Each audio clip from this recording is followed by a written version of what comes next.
So what does it mean to be a disciple? What does it mean to be a follower of Jesus? There are so many answers to that question. So when given this topic, where do you go with it? I think I've got a PowerPoint that's coming up, or do I need to press it to make it happen?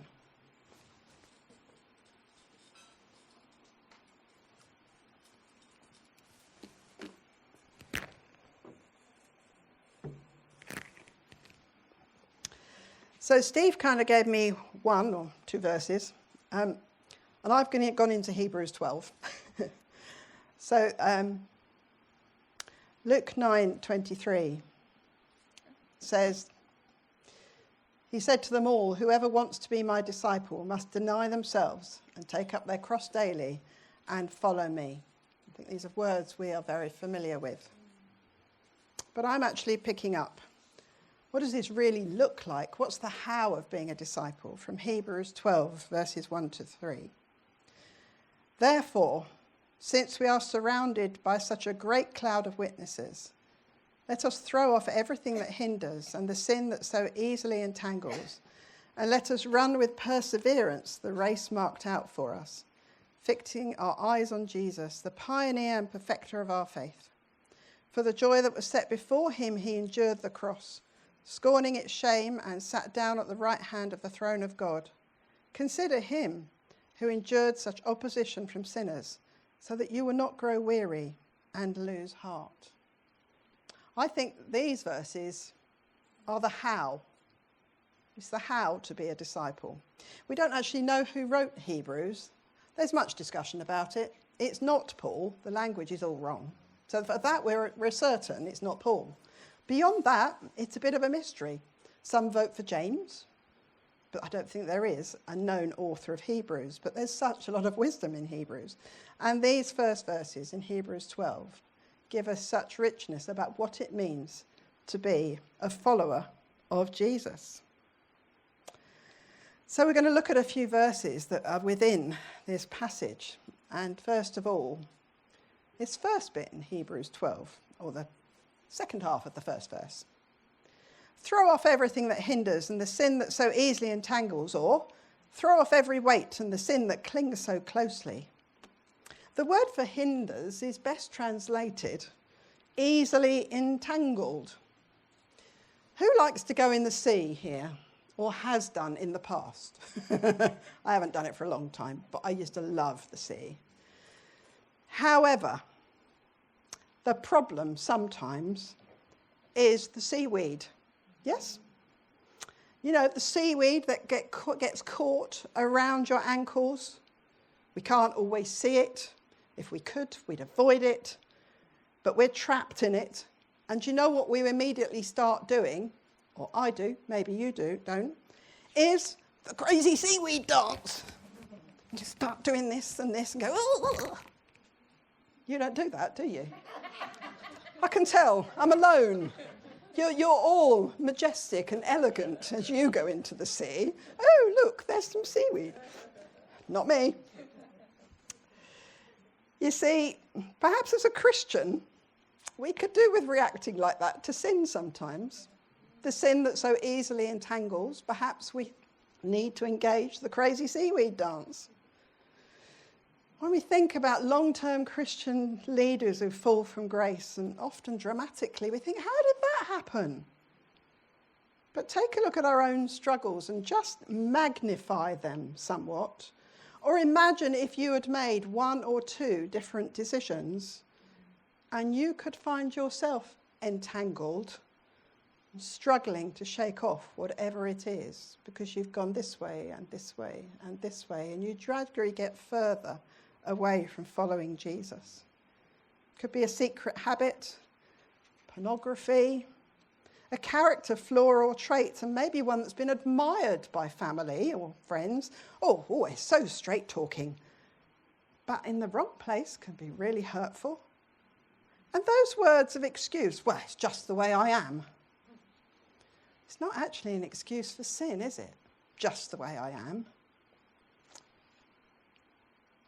And what does it say about us as a disciple if we're not prepared to change and look towards Jesus. So coming back to the phrase about throwing off everything that hinders, those weights which we insist on carrying around. In the original Greek, this could actually refer to clothing, okay? To actually stripping off. So in ancient Rome and the early Greek games, which were the forerunner to our Olympics, the men ran completely naked. I'll move on from that. But that's the metaphor that's being used here. How keen are we to throw off every weight which drags us back and hinders us from being a disciple of Jesus? Unfortunately, I think our sin or our wrongdoing or our swerve to one side becomes a weight we are strangely adapted to, and we almost don't know it's there. I should have warned Stephen this. I'm just going to use him as an example. When he had heart surgery 11 years ago,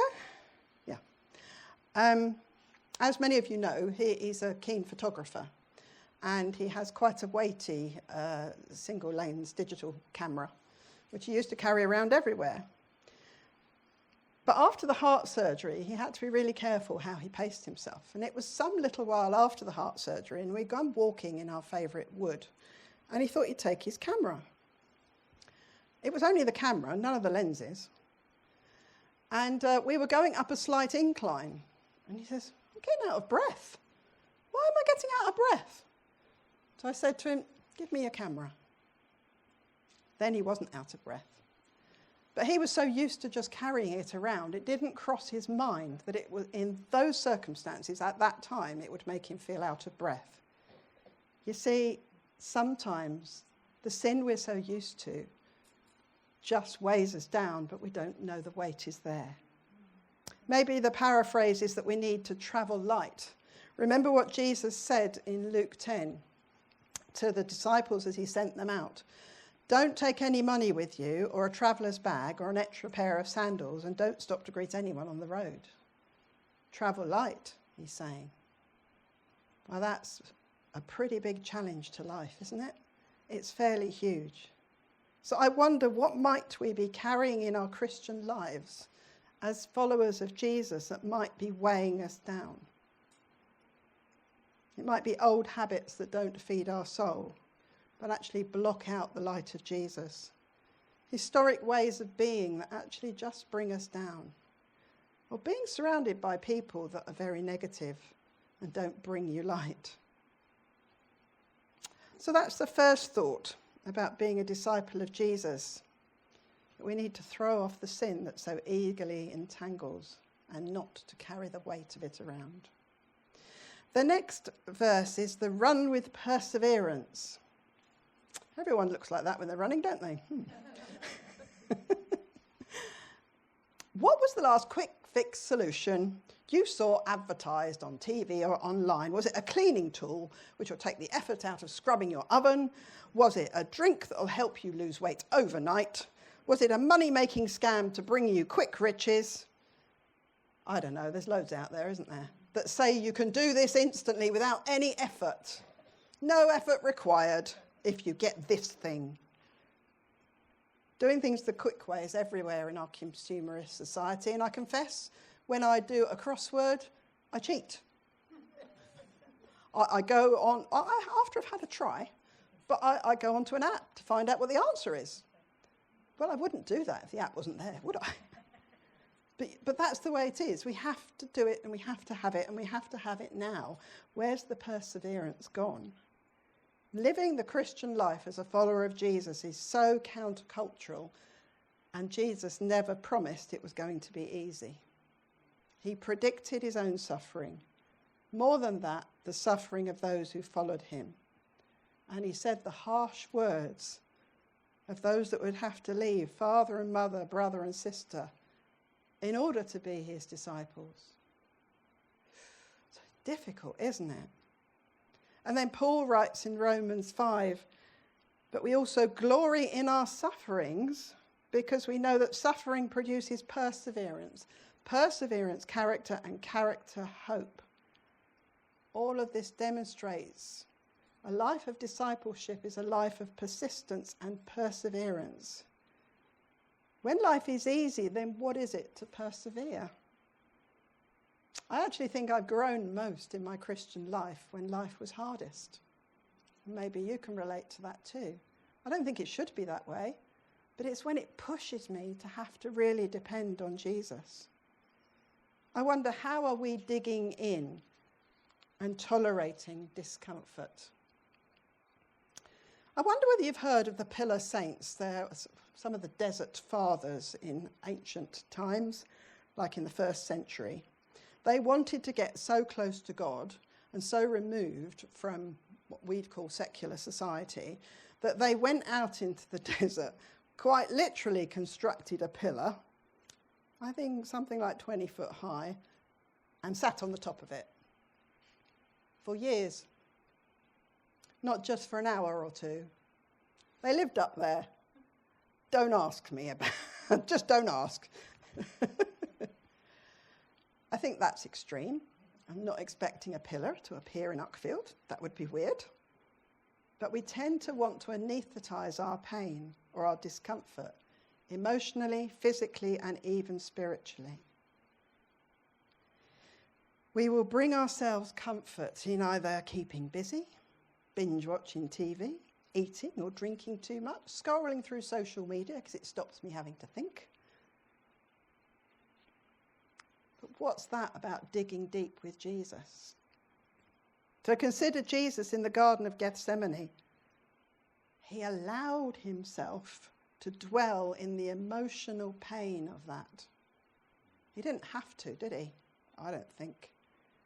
The disciples had a snooze. But Jesus allowed himself to dwell in the emotional pain. So we have to persevere towards whatever goal God has placed towards us, and it might not be easy. Sometimes our lives can be likened to skimming a stone across the top of the water, an image used by a Danish philosopher called Søren Kierkegaard. We skip from one thing to another, never settling at anything, perhaps afraid that if we do, we might sink without trace. If we keep moving, that'll be all right, that'll be fine. Another philosopher, who definitely wasn't a Christian, Friedrich Nietzsche, uses the phrase that life needs to be a long obedience in the same direction. I truly wish he had been a Christian, because that encapsulates our discipleship, doesn't it? A long obedience in the same direction. Christians are called to finish the race, to not drop out, to not settle for a pale imitation of who we're called to be, but to persevere to reach the goal. Jesus demonstrated this to his disciples in abundance. When they kept calling him to go here, go there, he was focused. Whether it was going up into the mountain for solitude, whether it was going to meet a Samaritan woman at a well, or whether it was his focus towards Jerusalem. Paul writes, "But one thing I do, forgetting what is behind and straining towards what is ahead, I press on towards the goal to win the prize for which God has called me heavenwards in Christ Jesus." Those words slip off the tongue so easily, don't they? But that's our goal as disciples of Jesus. So going back to the verses in Hebrews then, and actually going back to the beginning, it says, "Since we are surrounded by such a great cloud of witnesses." I wonder, has there been a time in your life where you would just have given it up if it weren't for certain friends and family shouting you on, getting alongside you, saying you can do this, praying with you, praying for you? I think we've all been in that place. Well, I hope we have, and I hope you've had the friends or family around you upholding you. You might be in that place now and need that right now. But remember, these verses in Hebrews 12 are preceded by Hebrews 11. I mean, that's just maths, isn't it? But Hebrews 11 is the list of the people of faith throughout the Bible. Each one flawed individuals. Abraham, Jacob, David, and so on. But each one mentioned finished the race and are commended in Hebrews 11. We're not presented with an A-list of celebrities with perfection or super athletes, but actually we're presented with totally flawsome people. This is a Kintsugi Hope phrase, by the way. And it's just a great word. An individual who embraces their flaws and knows that they are awesome regardless. The people of Hebrews 11 were flawsome, but made great by their God. By not becoming totally entangled in their sin, but letting go of what hindered, by persevering and most importantly, keeping their eyes fixed on the goal. And these, friends, are some of the great cloud of witnesses that are cheering you on. They are part of the team in heaven cheering you on. Does that not make you a tiny bit excited? No? Oh well, it does me. Then what about fixing our eyes on the goal then? So we have a crowd of witnesses that have gone before. We have a crowd of angelic hosts. We have Jesus seated in the throne room of heaven. We have a crowd of witnesses in our church family and friends cheering us on now. But ultimately, we have to do our part to keep fit, to train, and fix our eyes on Jesus. Do you know what a 100-metre sprinter does? Apparently. Don't have personal experience. They look down a tunnel. They just look down their lane. They just look straight down the tunnel, not wavering to left or to right, with their eyes focused on the tape wafting there in the breeze. And remember, Jesus fixed his eyes on Jerusalem. Halfway through most of the Gospels, there is a verse something like this, which is in Luke 18. We are going up to Jerusalem, and everything that is written by the prophets about the Son of Man will be fulfilled. My eyes are focused on Jerusalem, he says. This word, to fix your eyes, is apparently a Greek word, aphoro, which means to look away from all else and to fix one's gaze upon. This is a complete and consuming focus, which depends totally on Jesus, who is the one at the finishing tape. But then if we're fixing our eyes on Jesus, we do have to explore slightly, who is the Jesus you're fixing your eyes on? Is he a friend? A companion along life's way? Well, that's great in itself, and it makes Jesus accessible, but has the potential to downsize all that he is, was, and has become. It's possible we form him in our own image, and we take the comfortable bits of Jesus and perhaps push the uncomfortable to one side, like the bit of telling us to pick up our cross and follow him, like his anger at injustice, like his determinedness to eat and relate to and touch the untouchable and the lowest of society. Who is your Jesus? Perhaps he's a good role model, lived a good moral life. There's lots of people in society that would view Jesus that way. He taught us things that are important, said some good things, but he also told us to follow in his footsteps. He fulfilled the mission from the Father, and he opened up the way for us to know grace and love and salvation. He is the author and perfecter of our faith. But what about the model of his suffering? For the joy that was set before him, he endured the cross. The model of pushing through to the very end, regardless of pain, rejection, and seemingly no reward. Is that your Jesus? Who our Jesus is will very much feed into how much we can fix our eyes on him and persevere and push through with him. Because if he's nothing more than a good friend or a good role model, it's not enough when the rubber hits the road. I'm sure, I've forgotten I've done that. I'm sure you've come across this, visually impaired athletes who are linked together by a cord often around their wrist or their hand. They both run at great speed, and the sighted person guides the visually impaired runner.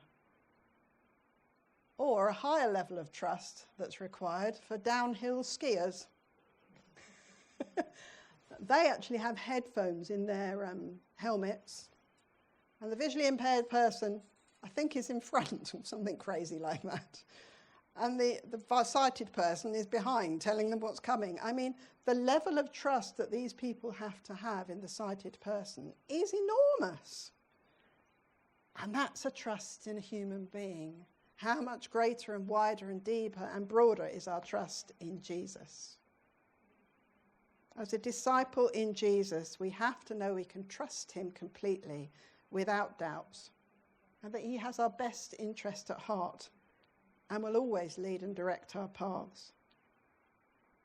This is the Jesus we have to fix our gaze on, the one who is both fully human and fully divine. This is being a disciple of Jesus. Finally then, we're told that for the joy set before him, he endured the cross, scorning its shame, and he sat down at the right hand of the throne of God. And he is constantly interceding for us before the Father. And we have the gift of the Holy Spirit to make all that I've spoken about real, all that is in this book real.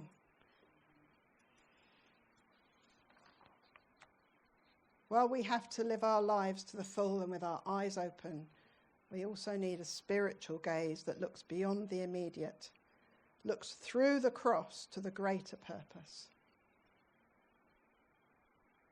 We have to have that spiritual perspective, but still have our feet firmly grounded in what we've been called to do.